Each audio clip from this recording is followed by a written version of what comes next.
من و خێزان بچووکترین حاجین. چی هەستێکتەیە ئێستا سوارێن پاساوی بەرەو ماڵی خوا بەڕێکەوی؟ پێشەکی جەنات بەخێر بێ بەسەر چاوەکەم بەخێردنی کەناڵە جوانەکەتانەکەم.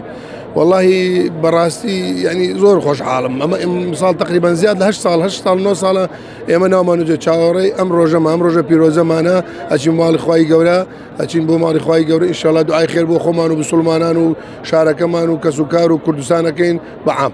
7 ساڵە من ناوم نووسیە چاوەڕێی ئەم ڕۆژەمە بێئیسە بەرەو ماڵی خوا ئەڕۆین ئینشاڵڵا ڕۆژێکی پیرۆزە ئێمڕۆ ئێمە ئەڕۆین بۆ شوێنە. دوعای خێر بۆ هەموو مسلمانانیەکەین فرە کەسیش داوای دوعای خێری کردین ئینشاڵڵا دوعایان بۆکەین یا ڕەبی خوایە خوا کشتی بیکاوە قسمەت هەموو مسلمانانی. هەستێکی زۆر خۆشمانەیە کەوەی کە دایکم فەرێزی حەج جێ دێرێ و ڕۆ دوعای خێرمان بۆکەوە ڕۆتە شوێنێکی مبارەک و هەستێکی ناخۆشمانشەیە کە دایکم جێمان لێ وەڕات. والله هەستەکان طبعا دوو هەستی هەیە، یەکێکی خۆشێکی ناخۆشە.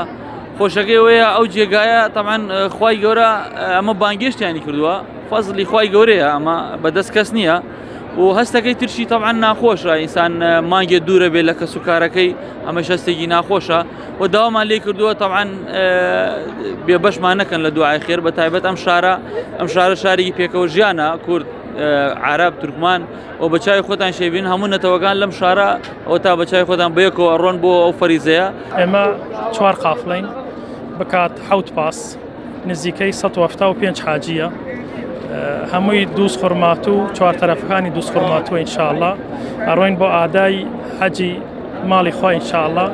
دوعاکەین کەوا خوای گەورە نیشتیمان و وڵاتمان بپارێزێ لە هەموو خراپیەک لە هەمووی ناخۆشی و نەخۆشیەک ئینشاءڵڵا. هەستی زۆر خۆش الحەمدوللا ئەمە کەس مسلمانێت تەمانەیە ئەم ڕۆژە ئەکا الحەمدوللا ناوم دەرچووە منک و گەنجێ دووس خورمات و من و خێزان بچووکترین حاجین لەم حەجە ئینشاءڵڵا لە دووس خورمات و ئینشاءڵڵا کش مسلمانە دوعامان کردو و داواکارین لە کش مسلمانێ کش برایەت ئەمان ناسەیە گەرن ئازایمان کردو گەرمان ئازاکەن لە کش مسلمانەکانمان و هیوای سەرکەوتن بۆ کش مسلمان ئینشاءڵڵا. حەمد بەخوا 7 ساڵە چاوەڕێی ئەم ڕۆژمەتە ئینشاءڵڵا خوا بکاتە قسمەت ئومەت محەممەد. ئێمە وەکو حەجاری شاری دووس خورمات و خەڵکانێ زۆر دوعای خێر داوای دوعای خێر بۆی بکەین لەو شوێنە مبارەکە و ئینشاءڵڵا دوعا بۆ ئومەت محەممەد دەکەین، دوعا بە گەورە و بچکاکەی یا ڕەبی خوای بێتە قسمەت ئومەت محەممەد. ئێمە تقریبا ئینسا یەکەم قافڵێن لە شاری دووس خورماتیەوە دەرەچین ئینشاءڵڵا بۆ مەکەی پیرۆز.